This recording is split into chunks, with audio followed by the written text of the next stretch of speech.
Okay, if you have a gas leak in your house, natural gas, and you don't know exactly where it's at, you smelling it, it could be in the walls or it could be on your stove or dryer.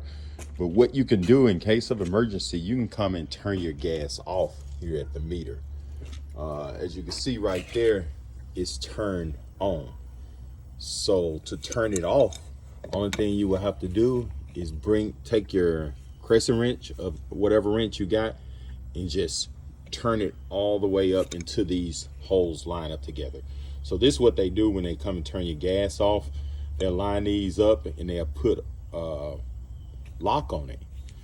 So if you're in case of emergency and you need to get this done right away, that's what you can do. And turn it on and off slowly. Because we had that issue. My wife called, she smelled gas. I wasn't home. And she called Centerpoint and they came and turned it off. So what they do, since we got this new meter, what they do, they come down here and turn it off from this part coming up right here, and they put a lock on it. And they also turn this off and put a lock. And then they take this case off and they put a plate on the gas. So even if you turn this and this back on, that plate would still stop the gas from coming. So if you call Centerpoint to come and turn off your gas and then you get it fixed and you try to call them back to schedule, it took them 2 days to come and turn our gas back on.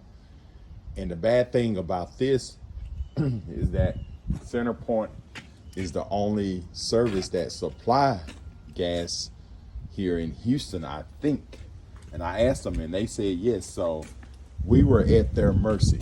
So I got my valve fixed in my house. It did have a little leak and we checked it and everything. And matter of fact, we couldn't check it until 2 days later, until after they got off.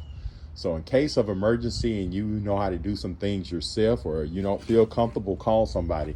But the only thing you need to do is just come out here to this valve right here that runs inside the house and you can shut that off. Only thing you need is a crescent wrench. So it was frustrating because I had to wait 2 days. They said that they serviced people that had emergency that had leaks. But since mine was a repair, I was the last priority. But they supposed to have done it within 24 hours, but it took 2 days. So I'm back up running. I got everything fixed. But I was just sharing this information because if you got one company that's supplying service, they monopolize the industry and you're at their mercy. All right. Thanks for watching and subscribe to my channel and have a great day.